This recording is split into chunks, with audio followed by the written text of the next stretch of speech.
नमस्कार, आप देख रही हैं नेक्स्ट नाइन आवाज में हूं आपके साथ सिराज। राष्ट्रवादी कांग्रेस पार्टी एनसीपी के चुनाव चिन्ह और दल के नाम की लड़ाई अब सुप्रीम कोर्ट की चौखट पर पहुंच गई है।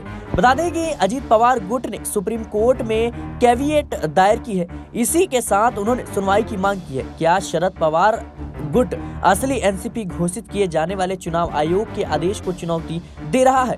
बताते चलें कि चुनाव आयोग के इस फैसले के बाद राजनीतिक हलकों में चर्चा तेज हो गई है। आज यानी बुधवार को शरद पवार चुनाव आयोग के फैसले के खिलाफ सुप्रीम कोर्ट का रुख कर सकते हैं। हालांकि उनसे पहले ही अजीत पवार गुट सुप्रीम कोर्ट में पहुंच गया है और कैविएट दाखिल भी कर दिया है। बताते चले कि मंगलवार को चुनाव आयोग ने राष्ट्रवादी कांग्रेस पार्टी यानी एनसीपी का नाम और चुनाव चिन्ह घड़ी अजीत पवार गुट को सौंपने का फैसला सुनाया था। अजीत पवार ने एनसीपी के एक धड़े को तोड़कर महाराष्ट्र में सरकार बना ली थी और हालांकि इसका पुराना धड़ा ये दावा करता रहा है कि शरद पवार गुट की पार्टी ही असली एनसीपी है। हालांकि चुनाव आयोग का फैसला अजीत पवार के पक्ष में गया।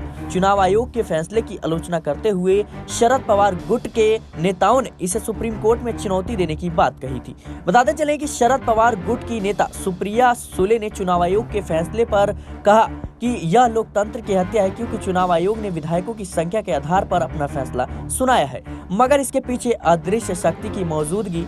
उन्होंने कहा कि हम चुनाव आयोग के फैसले से बिल्कुल भी हैरान नहीं है।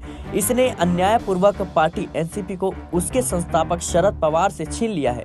हम न्याय पाने के लिए चुनाव आयोग के फैसले को पूरी ताकत के साथ सुप्रीम कोर्ट में चुनौती देंगे।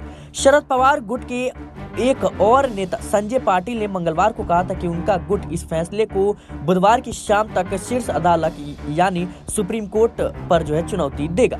पाटिल का कहना था कि शरद पवार जहां भी जाते हैं एनसीपी उनके साथ जाती है। यह फैसला सही नहीं है। चुनाव आयोग का फैसला शीर्ष अदालत में नहीं टिकेगा। हमें स्थगन मिलने का भरोसा है। उन्होंने कहा कि 25 साल पहले शरद पवार ने एनसीपी का गठन किया था और 28 राज्यों में अपनी मौजूदगी से अब यह राष्ट्रीय पार्टी बन गई है। पाटिल ने कहा कि हालांकि फैसला केवल विधायकों की संख्या के आधार पर लिया गया है, जो हमारे शरद पवार के साथ सरासर अन्याय है। हम शीर्ष अदालत का रुख कर रहे हैं और उम्मीद करते हैं कि लोकसभा चुनाव की घोषणा से पहले इसका फैसला आ जाएगा। बताते चले कि जिस तरीके से अब लगातार अजीत पवार ने गुट तोड़कर कुछ विधायकों के साथ महाराष्ट्र में अपनी सरकार बना ली और अब इसको लेकर एनसीपी के शरद पवार गुट और अजीत पवार गुट में लगातार आर पार की लड़ाई चल रही है। फिलहाल अब चुनाव आयोग के इस फैसले पर सुप्रीम कोर्ट का क्या बयान आता है वो देखने वाली बात होगी। फिलहाल के लिए इस खबर में इतना ही। देश और दुनिया की तमाम खबरों के लिए बने रहे नेक्स्ट नाइन आवाज के साथ।